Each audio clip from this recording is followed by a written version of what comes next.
Good morning and welcome to today's discussion on U.S.-Cuba relations under the Biden administration being organized as part of the Institute of America's Hemisphere and Transition webinar series. On behalf of the Institute, I am pleased to have you join us today. To begin, I want to first thank the sponsor of our webinar series, the San Diego civic leader and philanthropist Malin Burnham and the Burnham Foundation. I also want to thank the University of California Television for partnering with the Institute on this series. Our first speaker is Richard Feinberg, Professor of Latin American Studies from the School of Global Policy and Strategy at UC San Diego. Richard is also the author of the book, Open for Business, The New Cuban Economy. Okay, thanks very much, Richard. Listen, it's a real honor to be among so many distinguished colleagues, all of whom have been following Cuba and US-Cuban relations for many years. So I've been asked to talk a bit about the Obama administration and what it tried to do vis-a-vis Cuba relations. President Obama used to emphasize that he was born after the Cuban Revolution of 1958-59. And from his point of view, the very harsh, longstanding U.S. embargo against Cuba was a relic of the Cold War. And it was about time to begin to modernize U.S.-Cuba relations. He was under no illusions as to what might happen. He understood that the one-party state system was deeply entrenched in Cuba. He did not expect there to be all of a sudden a liberal democratic capitalist system emerge from one day to the next. He understood it would be gradual. In fact, he had what I would refer to as a policy of strategic patience, that it would take time, that a policy of gradual opening would strengthen reformers within Cuban society and within the Cuban government, and that change would have to come from within, not from Miami or from the United States. But he had what I would refer to as strategic or structural optimism.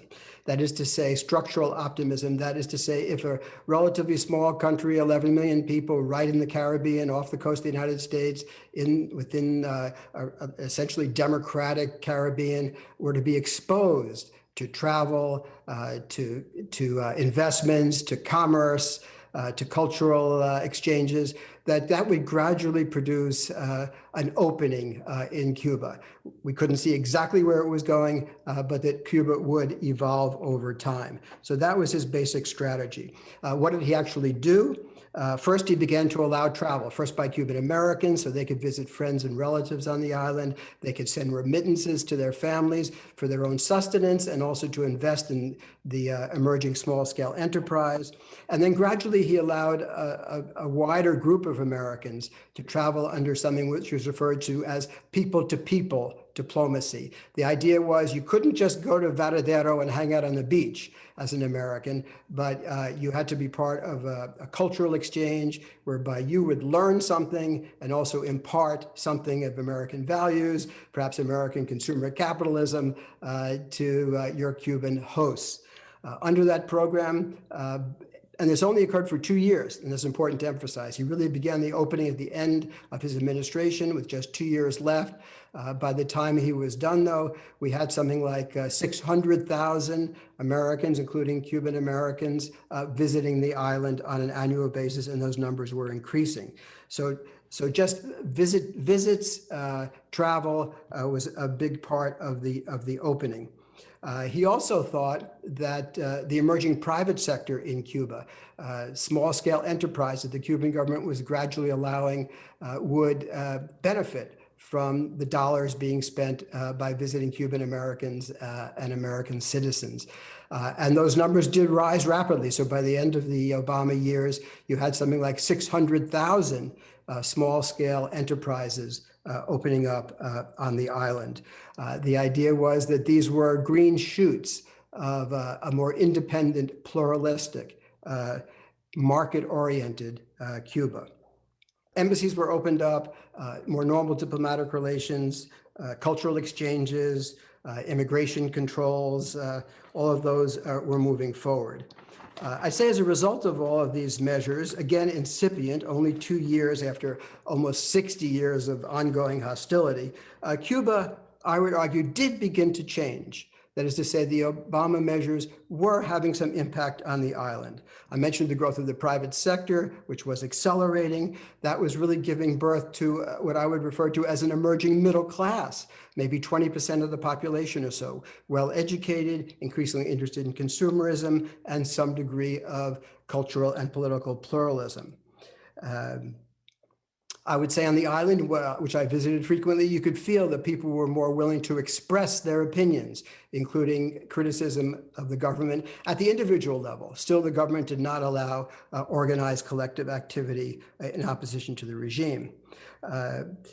Also, Cuba increasingly engaged in normal diplomacy, working to bring about peace accords in Colombia with other countries, and engaging really with the rest of the world, including, most importantly, with what they had considered their strategic enemy, which was the United States.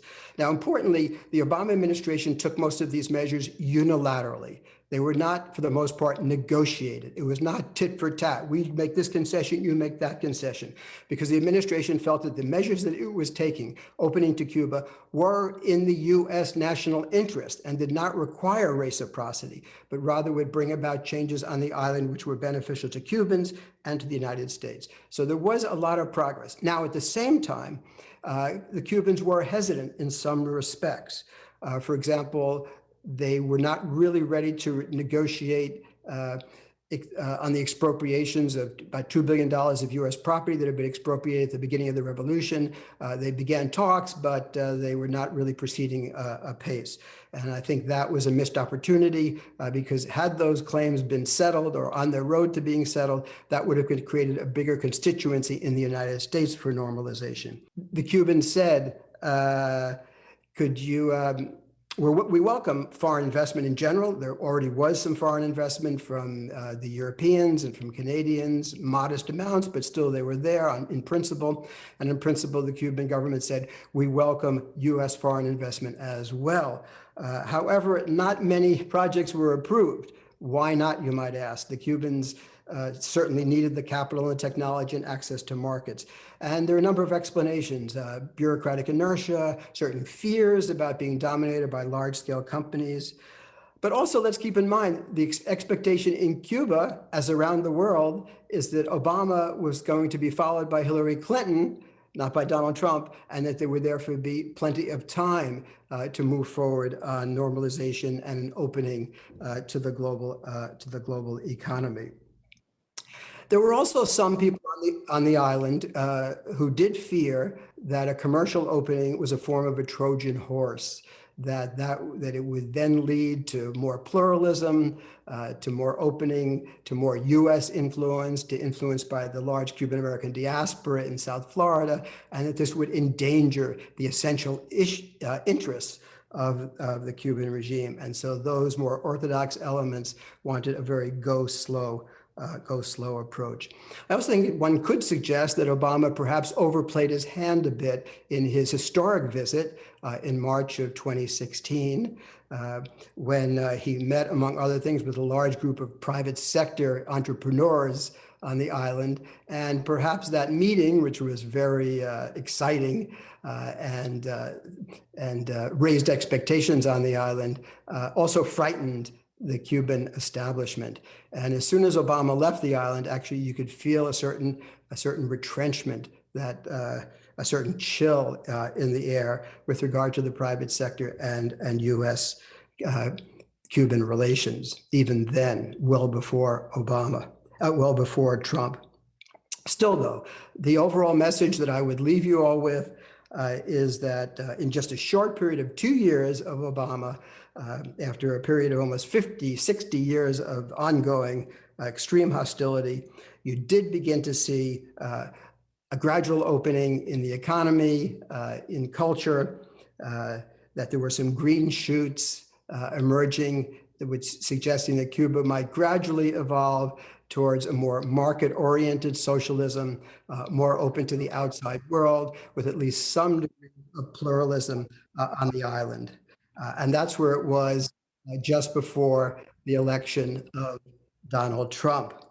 I leave it to the other panelists to pick up on the Trump administration, the shock that was to U.S.-Cuban relations, and now the opportunity under Biden. and what that might produce. So thank you all very much. Looking forward to the rest of the panelists and then the conversation among us. I think at this point, I'd like to introduce Michael J Bustamante, who's Assistant Professor for History at Florida International University. Michael is the author of Cuban Memory Wars, Retrospective Politics in Revolution and Exile. It's great to be with so many distinguished colleagues, as Richard mentioned previously, and to be with you all to talk about a subject that is certainly very important to me and close to the work that I do day in and day out. So Richard has, I think, set the table nicely for me to provide at least a brief overview, as I see it at least, of how the Trump administration approached U.S.-Cuba relations and kind of where that left us, or where that has left us now that there's a new administration that has just taken office, obviously a couple months ago. So the starting point for my remarks, I think, is to actually rewind a bit, before the Obama era and certainly before Trump was a candidate. And that's just to remind everyone that of some very interesting reporting that was done in the context of the 2016 campaign, which showed that, in fact, the Trump organization, dating to the 1990s, at different moments had been interested in exploring investment opportunities in Cuba, including at a time when it was essentially unauthorized for U.S. companies to do that kind of a thing, right?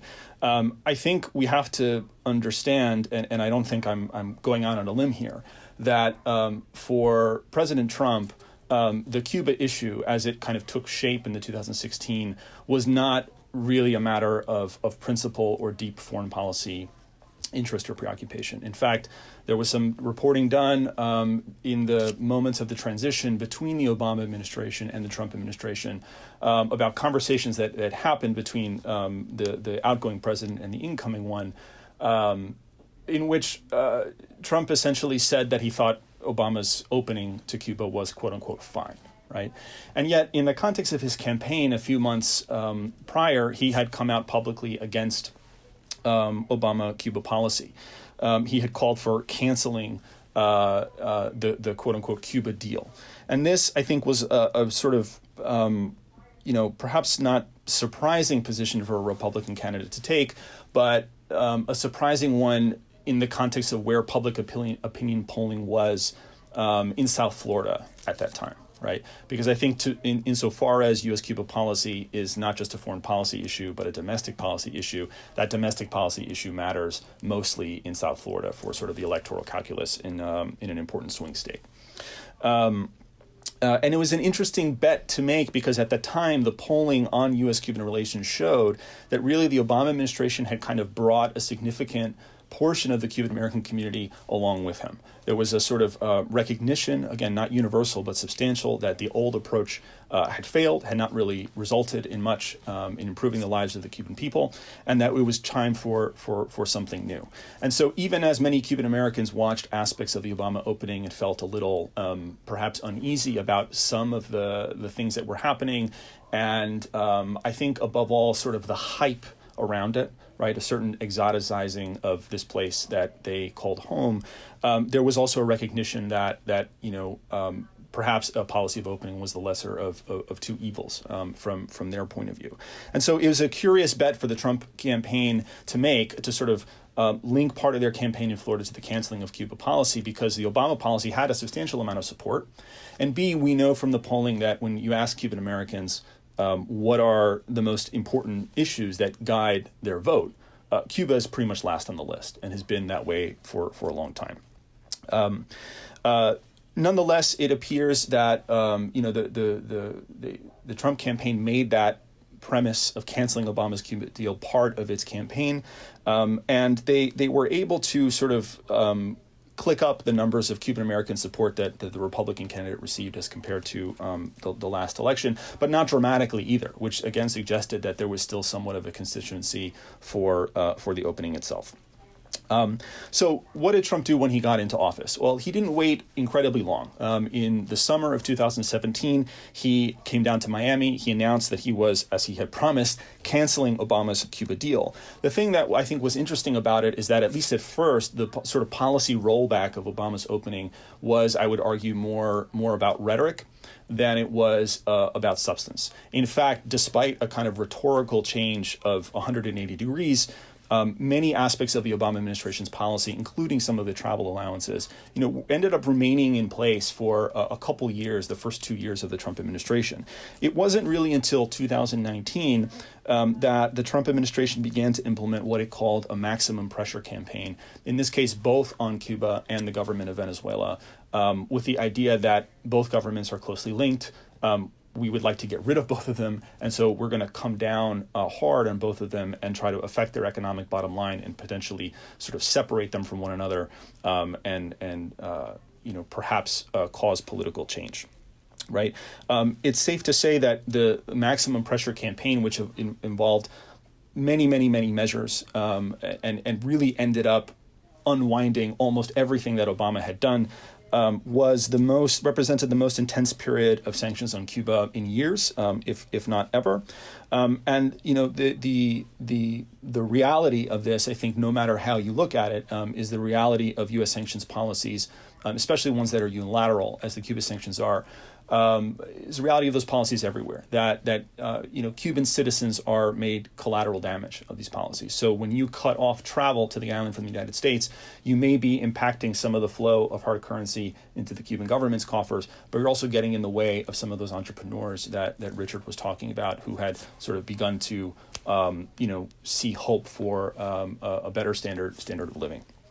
So one thing that I would say, though, is that in the backdrop of this sort of unwinding of the Obama opening and really a return to the language and policies of isolation and hostility, the likes of which we hadn't seen in many years, it's important to keep in mind sort of what was going on in Cuba. And I would argue, sort of picking up on a couple of things that Richard was saying, that Cuba was not necessarily doing everything it could to help its case.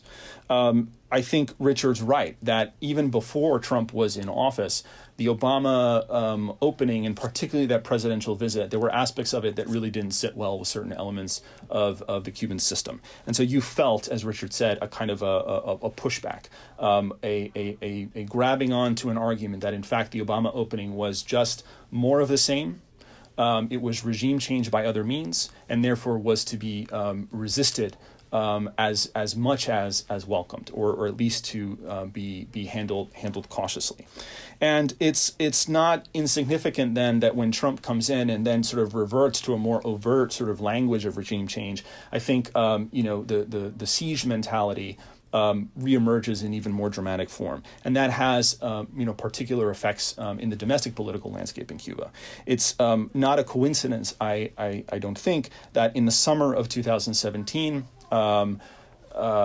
Sort of shortly after the Trump administration's initial announcement that it was canceling the Cuba deal, the Cuban government announced a freeze, which ended up lasting for about a year and a half, of the issuing of new licenses for the private sector, in order to deal with irregularities, accusations of corruption, and in a way that perhaps made sense in some aspects, but also seemed to make the private sector sort of the scapegoat for many other problems that were more structural in the Cuban economy.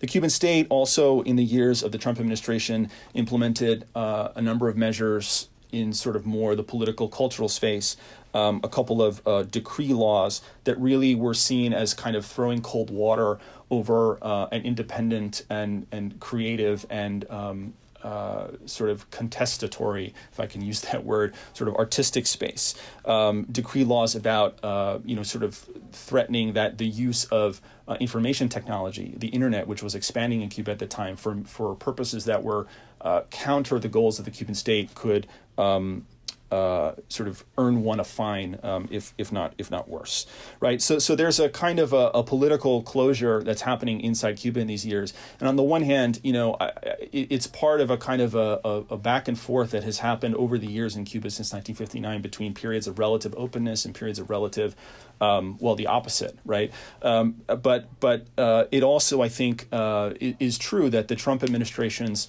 sort of return to sanctions policies created an enabling environment for that kind of return to a certain closed-mindedness to really grab hold. So let me just conclude with a couple of thoughts about sort of the results of the Trump era policies. Did the Trump policies work? This is the sort of standard by which U.S.-Cuba policies are always judged, although not always on equal terms. I can remember that those who were opposed to the Obama opening began judging it for not having worked even, sort of a couple months after it was implemented. And yet often the defenders of hardline sanctions don't have to hold their own policy prescriptions up to the same standard of efficiency. So if you're judging these policies, the Trump policies that is, by what they set out to accomplish, which was nothing short of leading to the toppling of the Cuban government and a democratic spring, the answer is no, they did not work.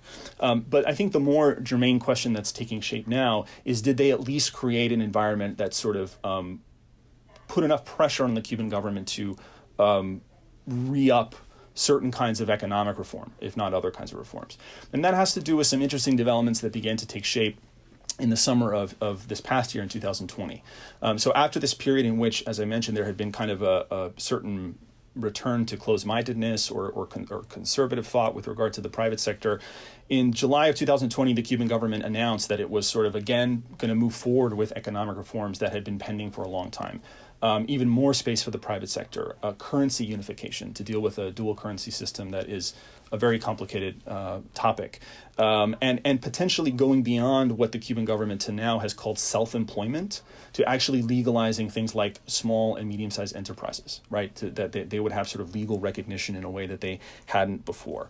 And so I think defenders of the Trump administration's maximum pressure campaign, some have been making the argument that the squeezing of the last few years of the Trump administration really sort of pushed the Cuban government into having to take these economic reform measures that they didn't want to take.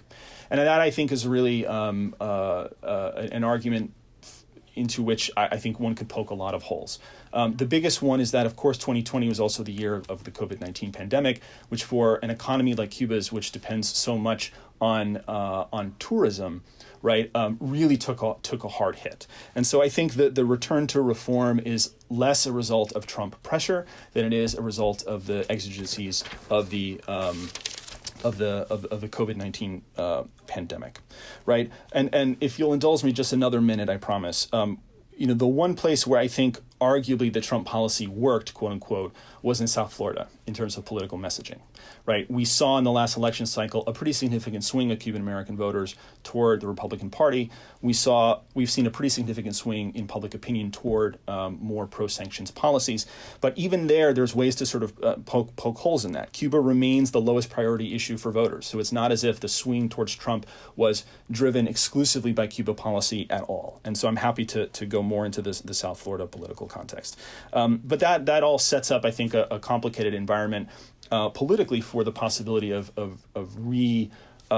retaking up a policy of normalization under the Biden administration. On the one hand, sort of the arguments for doing what Obama did are all still there. On the other hand, the political dynamic has changed in South Florida, and I think we'll have a lively discussion as to whether that should matter much for the calculation of foreign policy and in the battles between perhaps the foreign policy heads and the domestic policy heads in the White House who are thinking about electoral results. Thank you, Michael.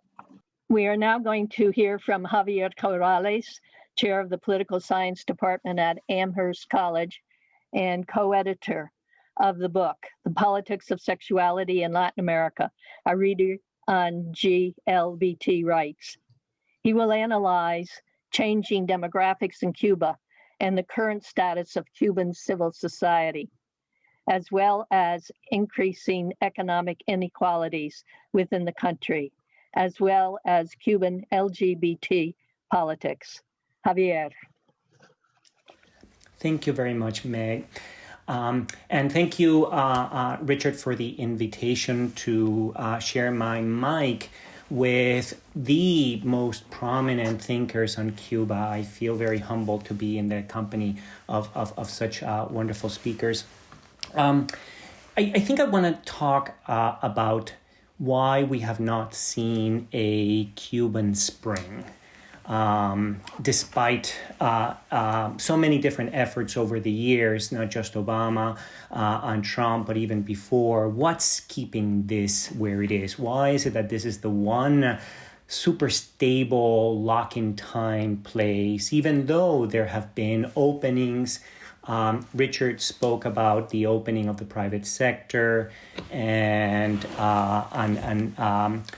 Meg, Dr. Crayon has spoken about the opening to the religious sectors, and for a while it seemed like there was going to be an opening even to the LGBT community of all groups, but for some reason things are not happening. Here's my argument, and then I'll develop it for 10 minutes. We're focusing too much on the embargo that the United States places on Cuba, and less on the, Ted Henkin uses this term, the embargo that the Cuban state places on civil society. Let me tell you what I mean by this. Of all the freedoms that the Cuban state represses, the one that it represses the most, without exception, systematically, without hesitating, is the freedom of association. It represses this freedom more so than, say, for example, the freedom to speak. You can go to Cuba, and as Richard was saying, and hear Cubans complain and say things that you would have never imagined. And you may be tempted to think that you are in a democracy, given how much people now speak. They seem to have lost a little bit of their fear. What you cannot do in Cuba is to grab your cell phone and text friends and invite them to come to your house or do a Zoom session to talk about your complaints. That's when the Cuban government acts.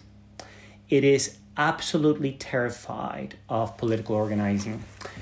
The Constitution doesn't have this problem. This is a problem that appears in the so-called Código Penal of Cuba.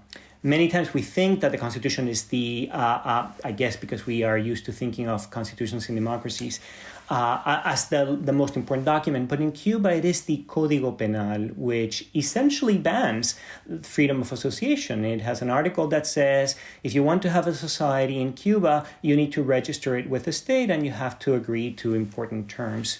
So it is very difficult for civil society to emerge in an independent fashion. And this is the key term. And if there is any attempt, the government quickly acts. Now, let me say a little bit about the history of this restriction on freedom of association, or as Ted Henkin would call it, the Second Embargo. Yes, there was a bit of an opening in the 1990s. The first one was to the Catholic Church, and this was absolutely significant, shocking, and to this day it has remained in place. And perhaps one could argue the small scale private sector are the two important exceptions. But we've already talked, Michael spoke a little bit about the restrictions on the private sector. Let me say a little bit about the restrictions on the religious sector.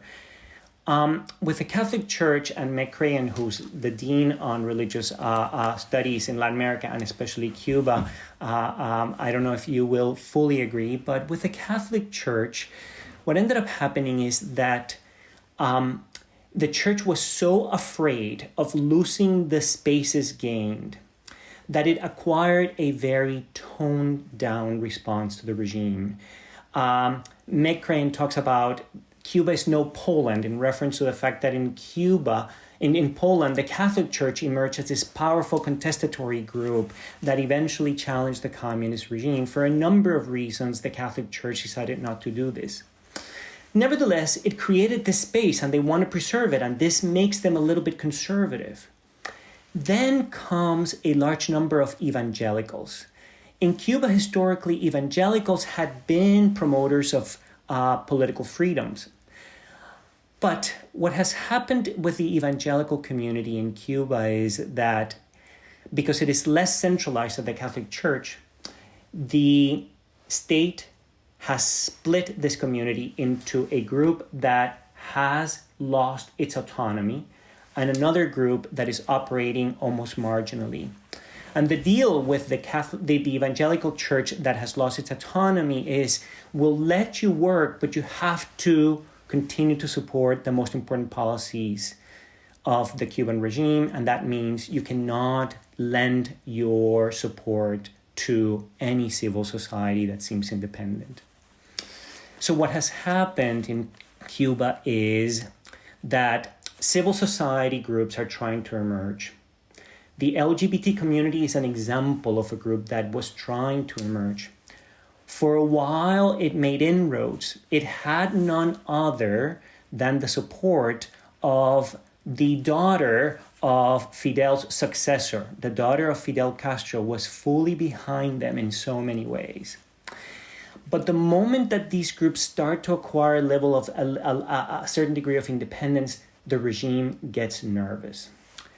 Now, the story is a little bit more complicated than that with the LGBT community, because what has happened is that the LGBT community, which was one of the few groups of civil society, when it was searching for societal allies, it could only go to either the private sector, which was weak, or these religious groups that were not that weak and had quite a bit of space, but for a number of reasons were very hesitant to support the group.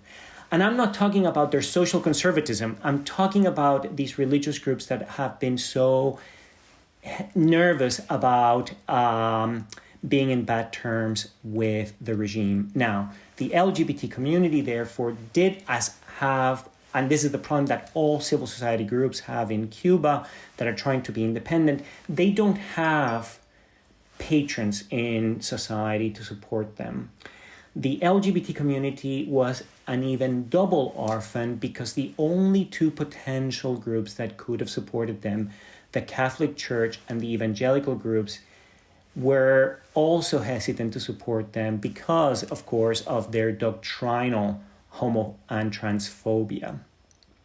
So, just to conclude, the main takeaway is that, yes, in Cuba, we're dealing with two major structures that block change, and both are two types of embargo. The restrictions that come from the United States, but certainly, and this is my key point, the fact that the state has been able to maintain a significant degree of a very repressive lid on society. And even those groups that have been given some space, and these are religious groups and the private sector, are so afraid of losing the gains that they have achieved that they have become hesitant when it comes to trying to support other groups.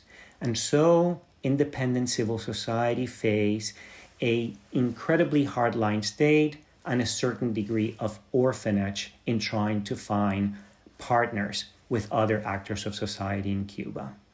Those are my remarks. Thank you for your attention. Thank you, Javier.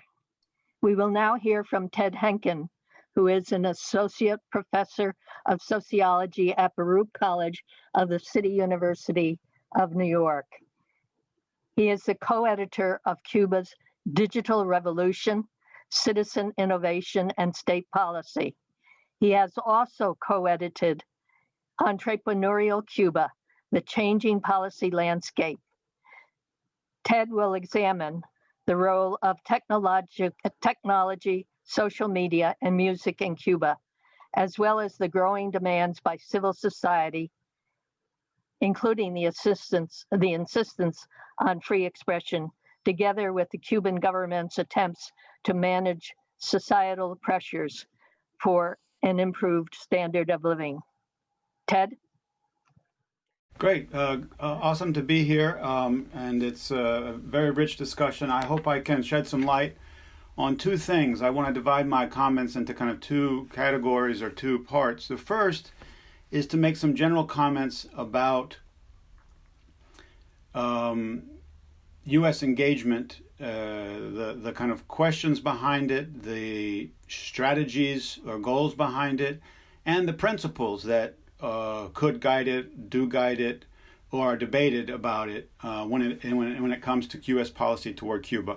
Then I will focus more specifically on the issue that Meg mentioned, which is, you could call it digitally empowered or technologically empowered independent civil society.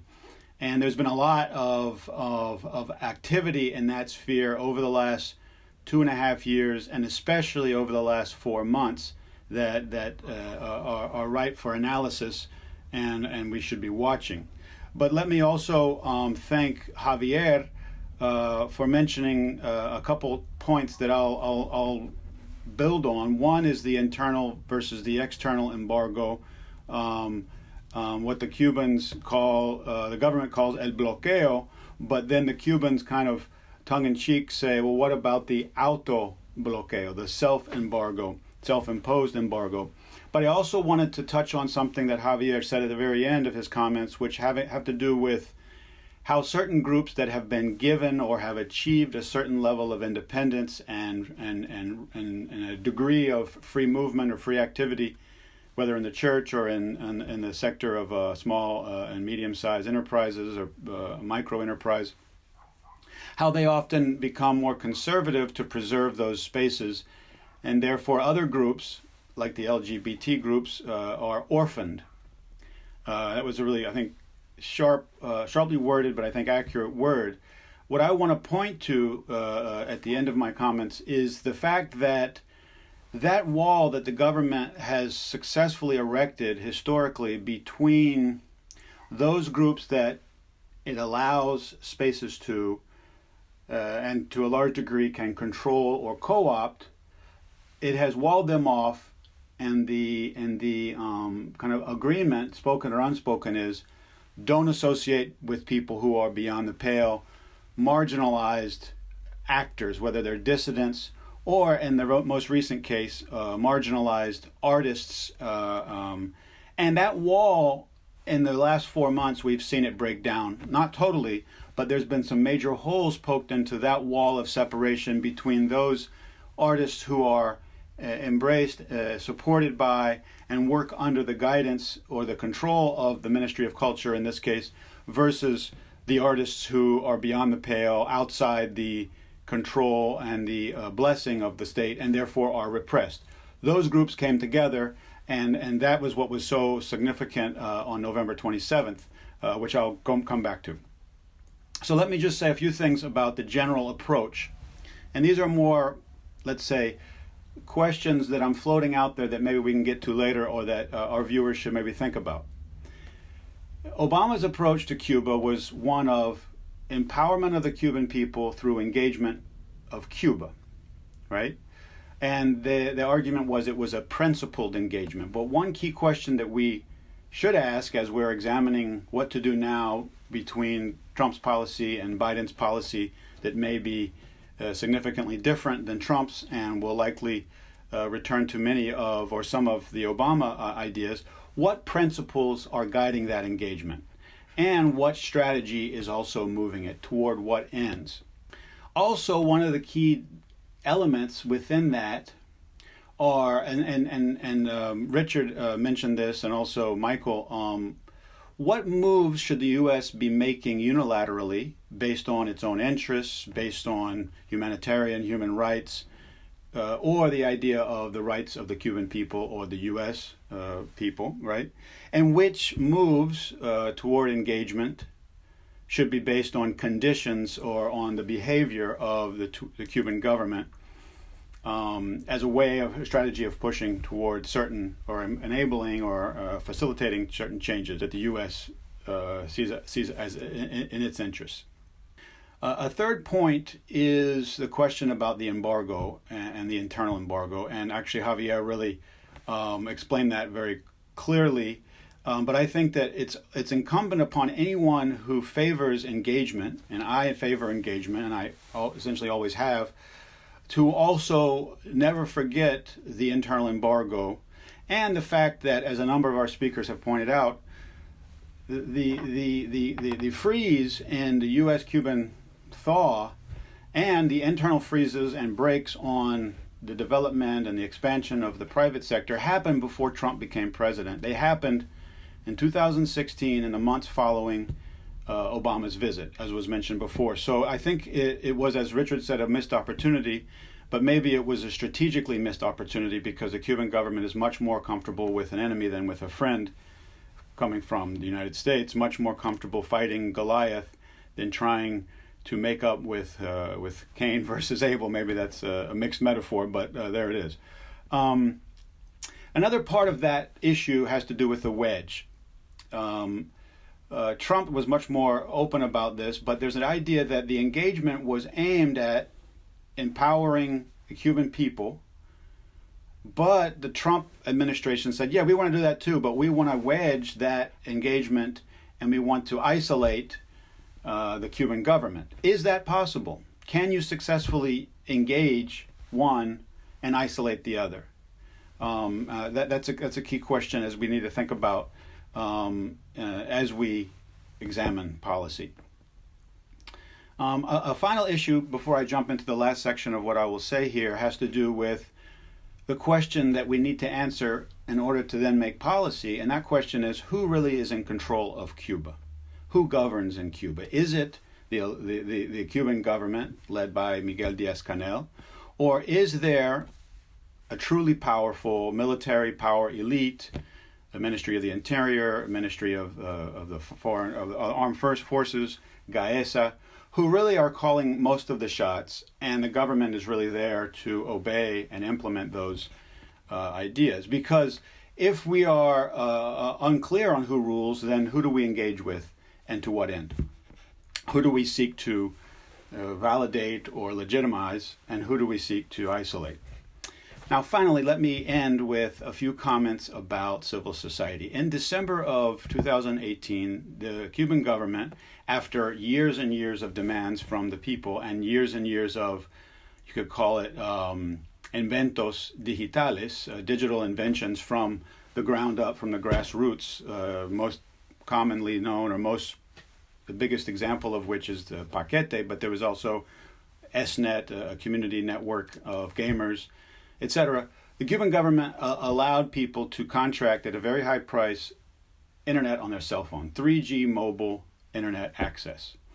And the government has been making tons of money since then, hand over fist, because it is a monopoly. The ETEXA telecommunications is a monopoly, but that was also Pandora's box of political, civil headaches that they opened up, and we have been seeing over the last 2.5 years the results of that. Not 2 months go by without us seeing some kind of technology-enabled, usually cell phone-enabled, citizen mobilization, protest, convening, not just sharing information, which is also a key development because you've seen over the last 5 years in Cuba, and this has been increased and empowered by this 3G phenomenon, a whole host of independent digital media outlets that is a key part of this emerging digital civil society in Cuba. And over the last 2 years, those independent outlets have received a huge number of new readers in Cuba. Almost all of them had most of their readers in Miami or in the U.S. or in Madrid or Mexico. And now most of them report, when I ask them about this, that their readers in Cuba are the majority. That's a significant development.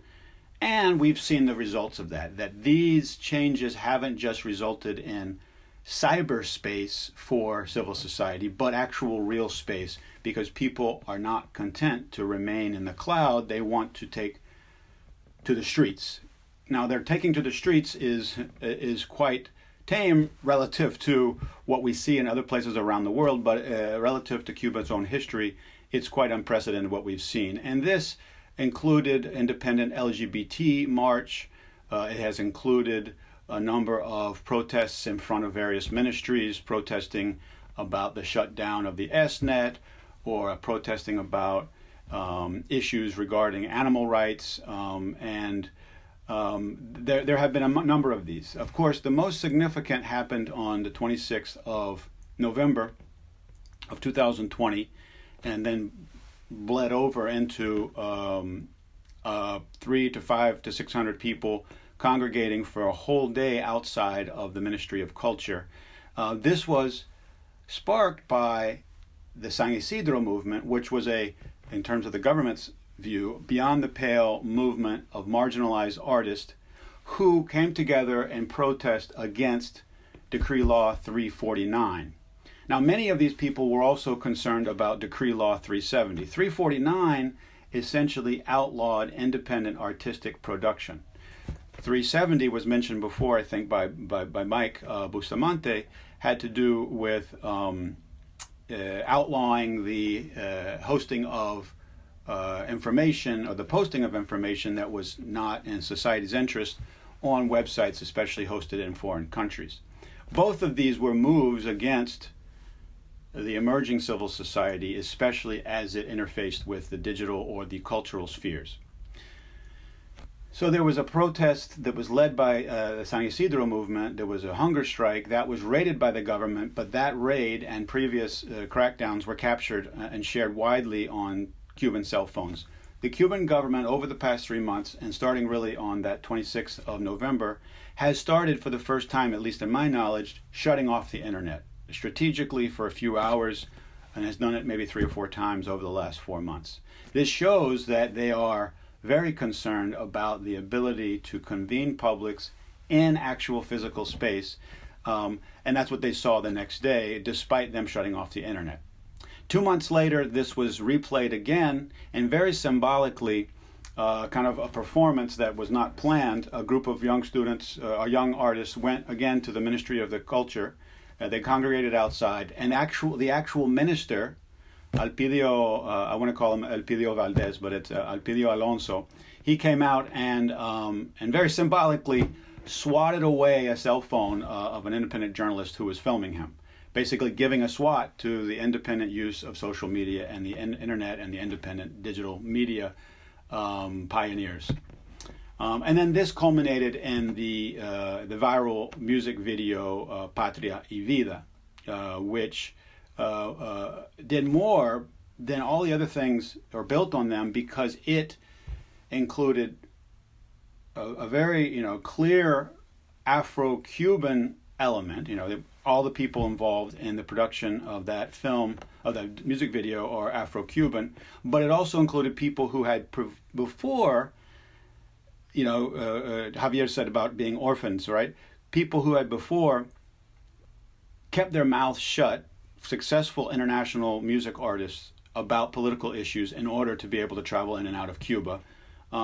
They stopped keeping their mouths shut, and they joined together with these marginalized artists in Cuba and created a music video that denounced the government's policy and of silencing critics and of separating people into revolutionaries and counter-revolutionaries, or forcing people to choose between the country or the fatherland and death. And it said, no, fatherland and death, no, fatherland and life, yes.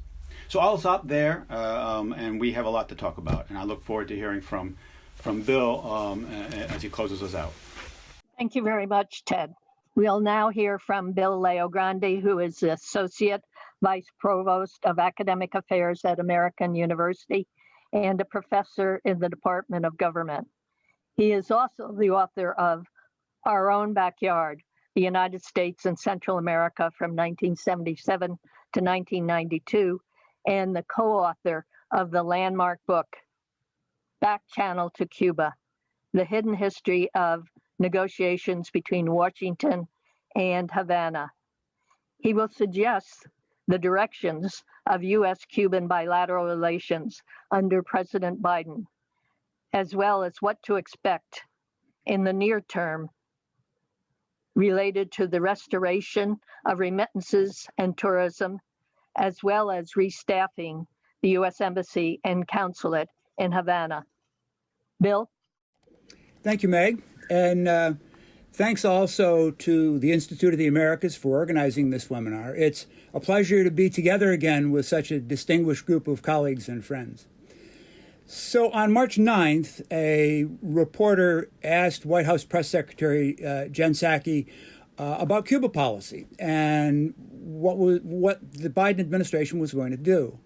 And she replied that Cuba policy was currently under review, but was not a, quote, top priority, unquote, for the president.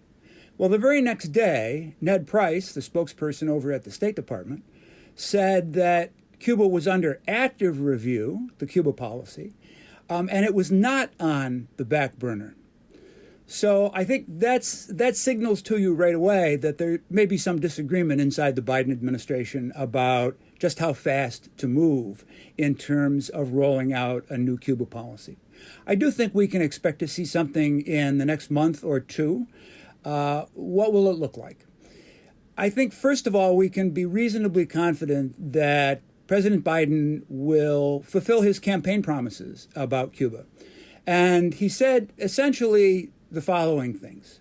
First, that he would remove the sanctions put in place by President Trump that hurt Cuban families. And I think that obviously means the cutoff in remittances and also air service.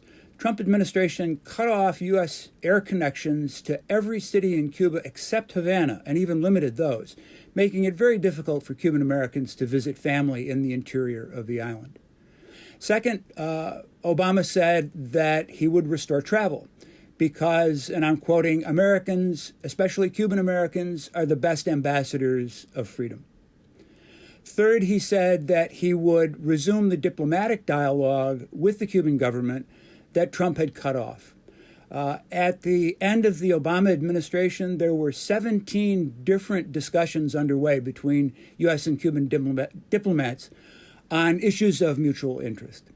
Now, that probably means also having to restaff the U.S. Embassy in Havana, which was downsized by President Trump over the so-called Havana Syndrome, which was injuries to U.S. personnel who were serving in Havana. And I'll have some more to say about that a little later. And hopefully it also means reopening the consular section of the embassy in order to begin once again giving immigrant visas to Cubans. The United States is obligated under an agreement we signed with Cuba in 1994 to provide a minimum of 20,000 immigrant visas a year to Cubans. Well, the Trump administration ignored that and wasn't giving out more than a few hundred or 1,000 immigrant visas each year to Cubans. Given the state of the Cuban economy, reopening that legal and safe avenue of migration is really critical. And finally, I think that President Biden will take Cuba off the terrorism list.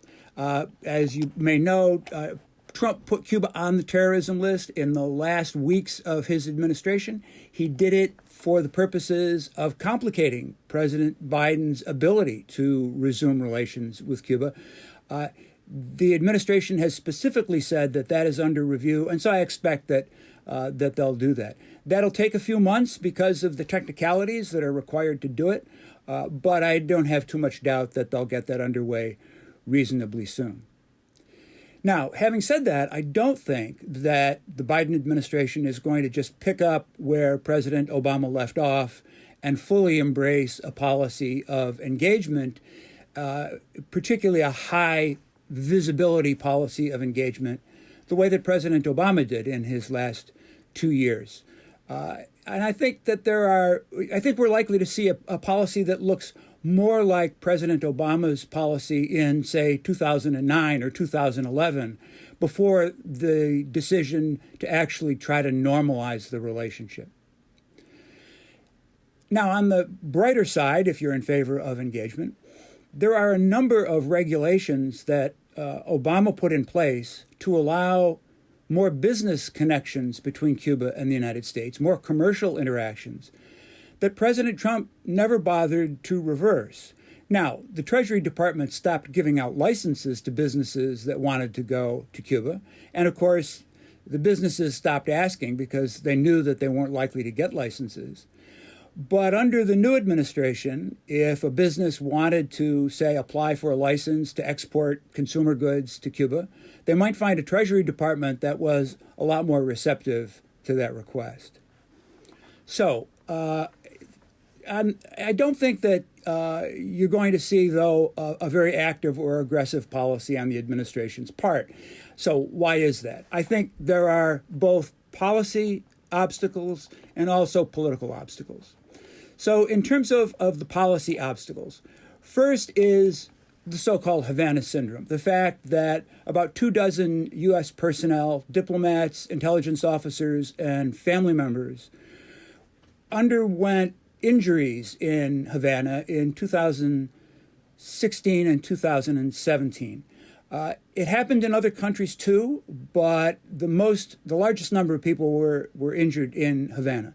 We still don't know exactly what the cause of that was, but it led to the downsizing of the embassy so that today there's only a skeletal crew in Havana.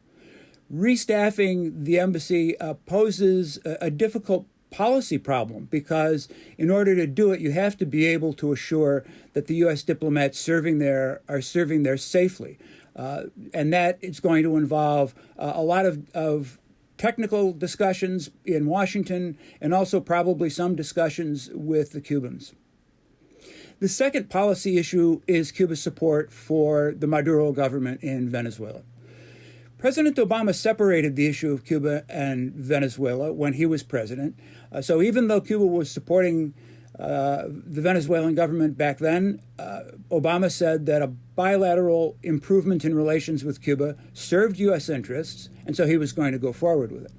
But of course, the situation is different today. First of all, the humanitarian crisis in Venezuela is considerably worse than it was back then, and it's also spread to the region. So now there's a humanitarian crisis because of Venezuelan refugees leaving the country. Trump's strategy of trying to force Maduro out through sanctions has clearly failed, but it's not entirely clear that there is a path to a political settlement in Venezuela. Republicans will surely attack President Biden for an opening to Cuba, declaring that he's rewarding Havana despite its bad behavior in Venezuela. But I would argue that at the same time as this is a difficult issue to deal with, if we believe that the only way to reach a political settlement in Venezuela is through some kind of political dialogue between the government and the opposition, Cuba is going to be absolutely essential because of its support for the government. You can't really settle the Venezuelan problem without dealing with the Cubans. So that's going to be an issue that the Biden administration is going to have to figure out how to parse. Then there are three political obstacles, it seems to me, that make it difficult for President Biden to fully embrace a policy of normalizing relations with Cuba. One, of course, is the issue that Michael talked about. The Democrats are very concerned about the shift in the Cuban-American vote that we saw in 2022. They're very hopeful about winning back the 2 congressional seats that they lost in South Florida in the effort to maintain control of the House in the midterm elections. And so they're not going to want to do anything that might make that a tougher uphill climb in South Florida than it already is. Second, there are disagreements within the administration among the people on the Latin American policy team about whether re-engagement, full re-engagement, is actually the right policy for the United States. Juan Gonzalez, who's the NSC director for Latin America, has publicly expressed some doubts about the success of Obama's policy and whether it makes sense to try to go back to it. And finally, of course, you have Senator Menendez.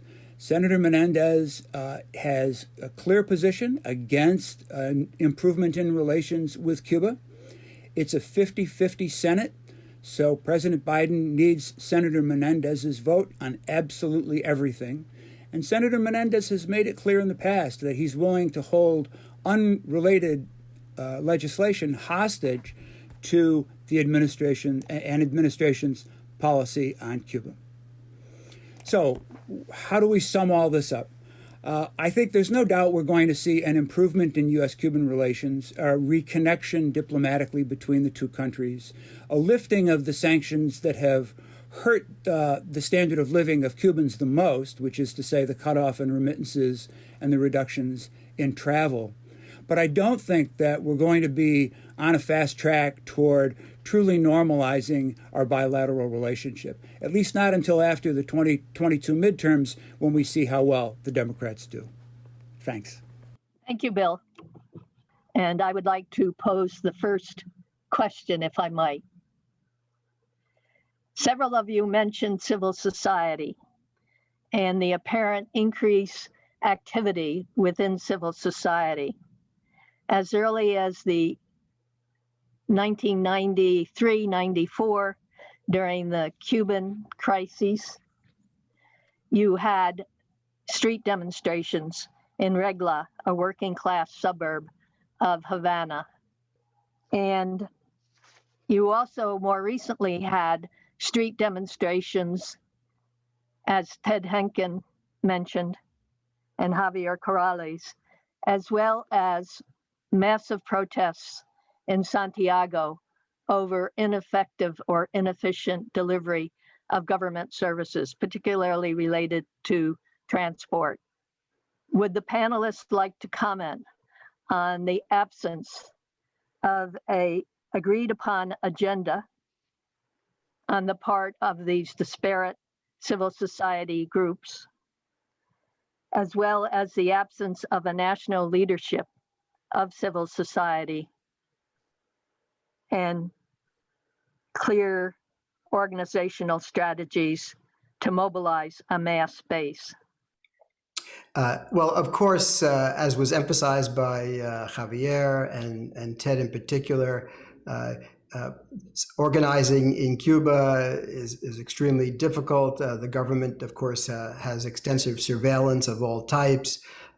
And while individual expression is tolerated, organizational groupings for protest is something not welcomed, if not actually prohibited by the regime. So it starts from there. But in my experience, actually, nevertheless, you do see people getting together. For example, the private sector folks who have had a hard time, of course, under COVID with the absence of tourism.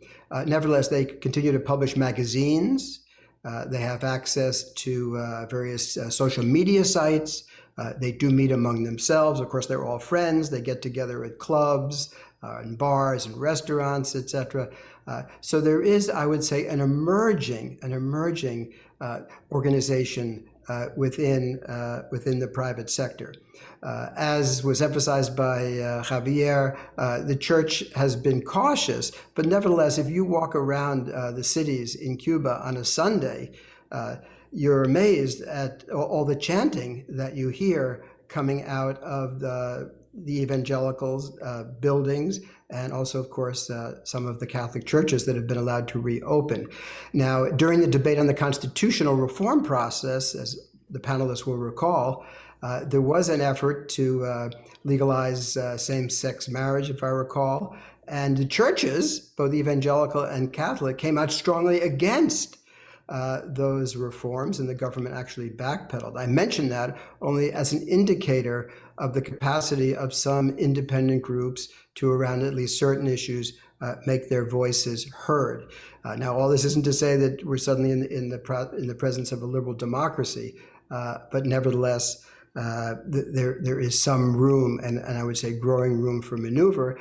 And again, the extent to which the U.S. is seen as hostile, and the government can accuse any independent voices of being fifth columns of subversion, that makes life more difficult. So that's always been the argument for a more open international environment, which the Europeans, who have more experience in these sorts of things from Eastern Europe, that's what they've always advocated as a better approach.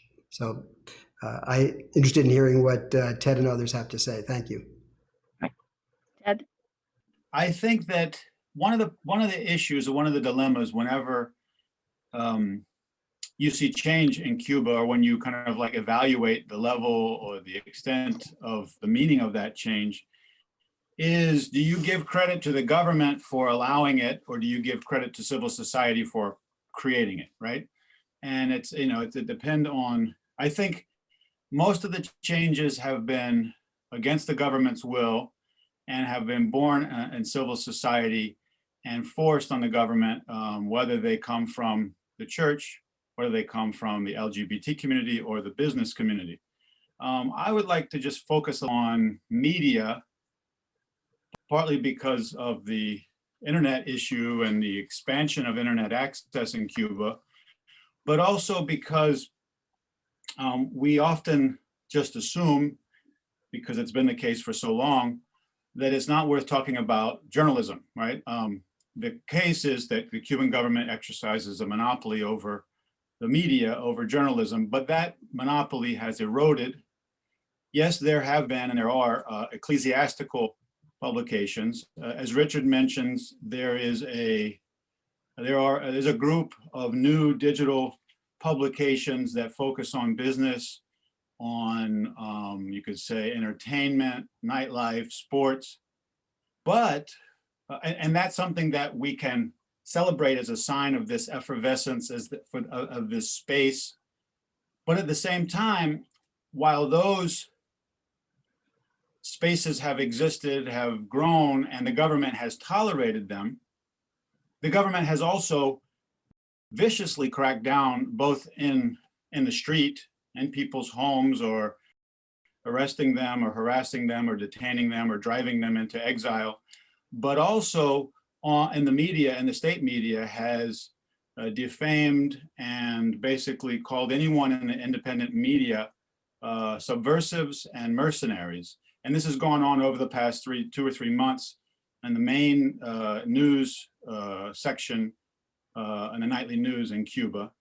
And this is not just focusing on, let's say, certain elements of, you might say, the extreme critical independent media. Groups that have been very, relatively moderate, responsible in terms of their funding sources, like Periodismo de Barrio or El Toque, and groups like Cuba Policy that kind of grew out of an organization and a media experiment that began within the Catholic Church, Espacio Laical. They basically were driven out as well, driven out of business and driven out of the country. So on the one hand, you have this growth of space. Who do we reward for that change? We also have this new policy toward the private sector that may actually lead to the recognition legally of small and medium-sized enterprises, which would be a step much further than the self-employment that currently exists. But at the same time, simultaneously, you have a very obvious uptick in repression against independent media because that is reaching more people through the expansion of internet access. I don't know what order we're going in here, but if I can just add something on. It's a free for all. It's a free for all. Okay, so I'm going to be like, I'm Cuban American, Like Cuban in the line, right? No, I just wanted to go back to one thing that you said, Megan, in your question, which is sort of how we perceive the perhaps disparate face of civil society, quote unquote, lack of unity and singular purpose. I suppose I have a slightly different perspective on that. I mean, on the one hand, I think that the effervescence of different voices, as cacophonous as they may be, I think that can be very salutary in certain ways. And I think it's certainly an interesting dynamic to watch and follow, and a new one, right? On the other hand, piggybacking off of a little bit what Ted had said, I have seen over the last couple of years, not a constitution of a united front, but a certain consolidation of positions among civil society groups, media outlets that, say, 4 or 5 years ago, to the extent that they existed, were sort of more clearly on opposite positions vis-a-vis events inside Cuba, vis-a-vis the U.S.-Cuba relationship. I think Cuba Policy is a good example. This is an organization that sort of fashioned itself as a think tank, but really kind of a centrist, and they were sort of in a derogatory way labeled that by sort of some voices in Cuba, but they were big supporters of U.S.-Cuba normalization, big time. They sort of took the language of the government reforms that Raul Castro had begun to implement in 2010 in terms of, economics, certainly has kind of, gave them the benefit of the doubt to a certain degree and kind of wanted to accompany those reforms, push them, prod them, right? Created spaces for debate within civil society and into that sector of civil society that may be more linked to the state, because it's actually a somewhat porous boundary. And yet, as Ted says, in the wake of the Obama visit, and then certainly in the early Trump years, they were really they were pushed to the side. And so that is a good example. I have seen organizations that come out of that moderate position that might think that's a more favorable actor for the Cuban government to try to deal with, be pushed into sort of more direct positions of opposition, not through their own will, but because of the sort of actions that have been taken against them, or sort of the rhetorical shots that they've seen. So I have seen actually a kind of a crossing of boundaries within civil society. Again, not a completely united front, but sort of alliances, solidarities that I think are new and different and quite interesting to watch. If I can jump in and say, I think that, this is a really heterogeneous landscape here. So for example, a lot of the demonstrations that we've seen recently are by what are really incipient interest groups that have an interest in a very focused interests in particular issues. And when those issues don't really challenge the fundamental pillars of the system, the state is willing to accommodate them to a certain degree. So you take the animal rights people, for example, or the LGBTQ community, or the feminists against domestic violence. These are all groups that are critical of the current situation, sometimes critical of government policy, but are not calling for a change in the basic pillars of the system. It's when you cross that line, I think, that you see the state become not accommodating at all, but really bring the full weight of its ability to coerce and repress people into view.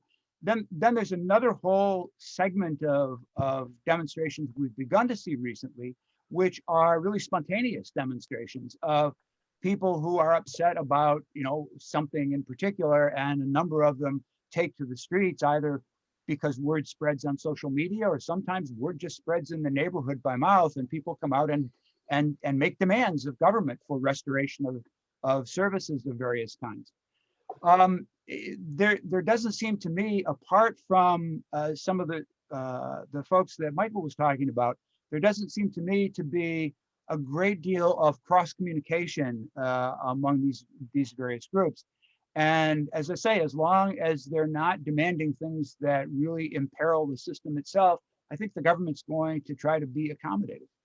I would add one point. We as Americans tend very much to look to civil society as the source of protest, unrest, and social change.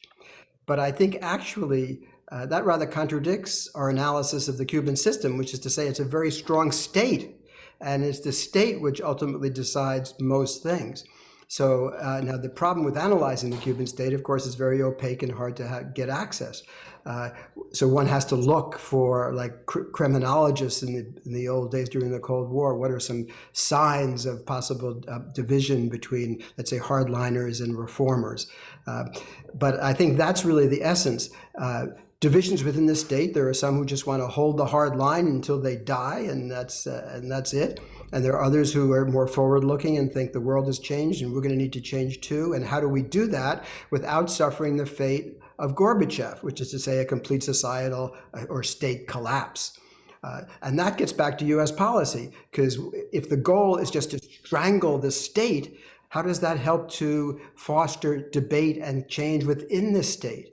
And that's what the Obama policy was really all about, much more sophisticated, trying to create more space to allow for debate within the state apparatus, and then the gradual movement of many in the state to link in to foreign investment, to the private sector, so they see it in their interests to be part of a more global and a more open system. So focus on, however opaque, the state apparatus as really the future source for change.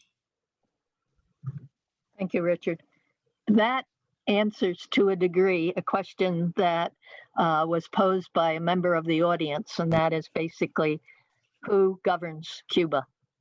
And clearly there are individuals increasingly who operate within the state, or what we would call civil servants, including in some cases policymakers at senior levels, but who also have extensive networks outside of the state apparatus.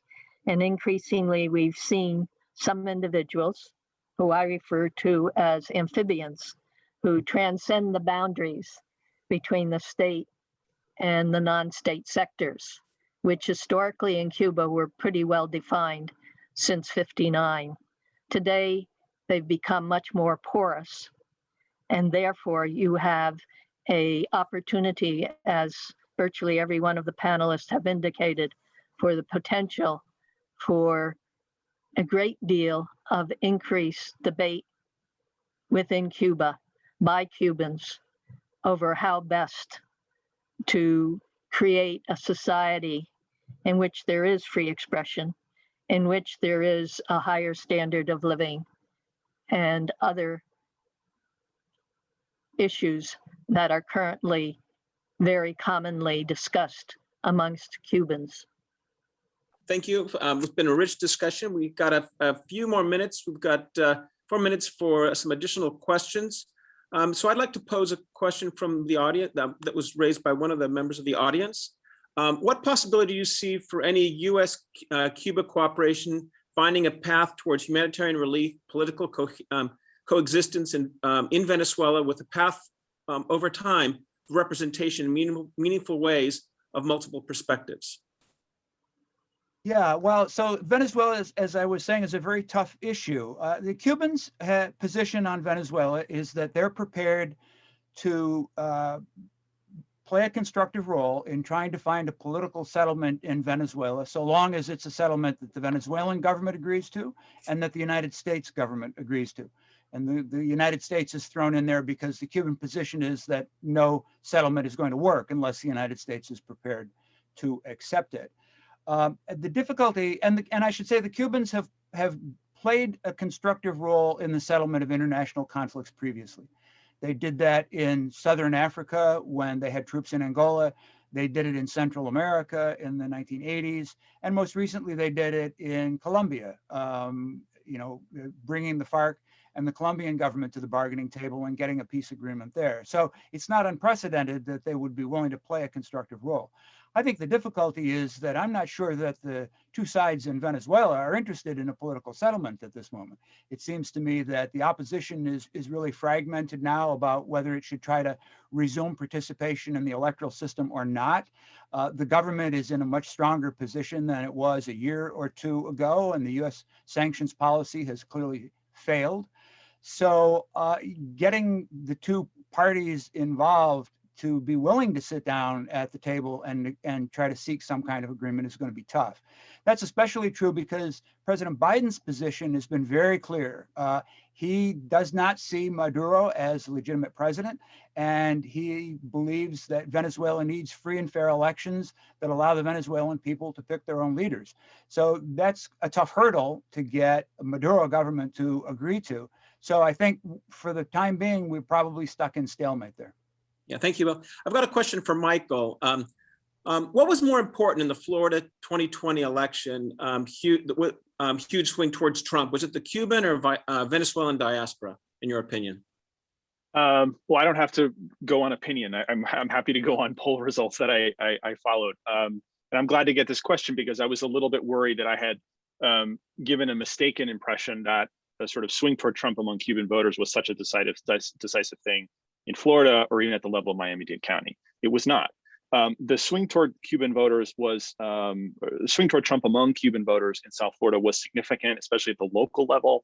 I think it says much, perhaps most, about the weakness of the Democratic Party's efforts in South Florida in the context of this campaign.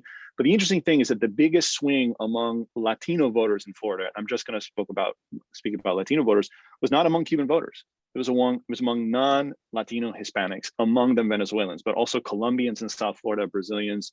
We have the entire region here. So I think that from the perspective of the political arguments that are being made about U.S.-Cuba engagement and the extent to which some Democratic Party actors in South Florida may want to tell the Biden administration to go it slow for fear of, burning their chances of taking back those 2 congressional seats in 2022.